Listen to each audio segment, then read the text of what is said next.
జున్ను తయారు చేస్తున్నానండి. ఇవి జున్ను పాలండి. ఇవి మామూలు పాలు. వాటికి కావలసిన బెల్లము, మిరియాలు, కుంకుమ పువ్వు, ఇలాచి. ముందుగా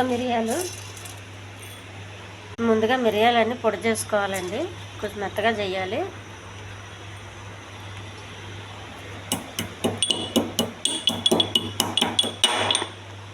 ఇలాచి కూడా పొడి చేయాలండి.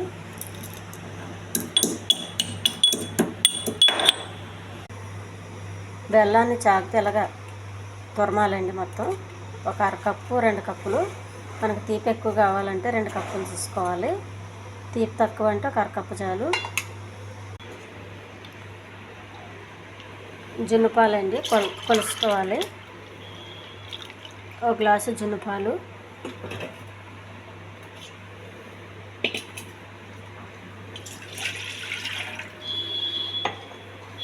ఇవి మామూలు పాలండి.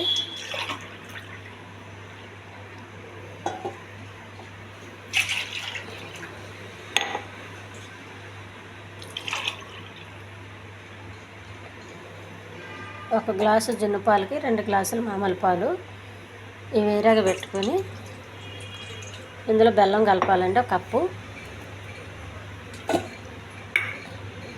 పాలల్లో బెల్లం కలిపానండి. వడకెట్టేయాలి, ఇసుక గట్ట లేకుండా ఉండడం కోసం.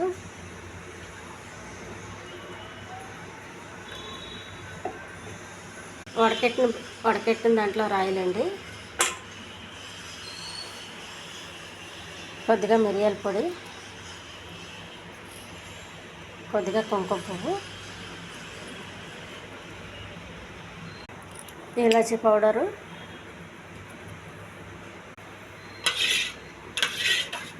తీపి సరిపోయిందో చూసుకోవాలి. తీపి అయితే సరిపోతుందండి. ఈ మొత్తం 1/2 లీటర్ జున్ను, 1/2 లీటర్కి 1 కప్పు సరిపోతుంది. మీకు తీపి కావాలంటే ఇంకా వేసుకోవచ్చు. వెలిగించానండి. ఇడ్లీ కుక్కర్లో వాటర్ వేసాను. జున్ను పెట్టానండి. మూత పెట్టేయాలి. మళ్ళీ కుక్కర్ మూత పెట్టేయాలి. ఐలో ఉడకాలి. జున్ను ఉడికిపోయిందండి.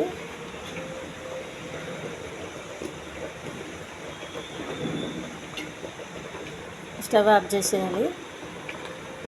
జున్ను రెడీ అయిందండి. ఈ ఛానల్ నచ్చితే సబ్స్క్రైబ్ చేయండి, షేర్ చేయండి, లైక్ చేయండి, కామెంట్ చేయండి. ఈ జున్ను ఇలా పొద్దున కుదిలేసి తింటే చాలా టేస్ట్గా ఉంటుందండి. జున్ను ఎప్పుడు వేడిగా ఉన్నప్పుడు కాకుండా చల్లగా అయినప్పుడు తింటే చాలా టేస్ట్గా ఉంటుంది.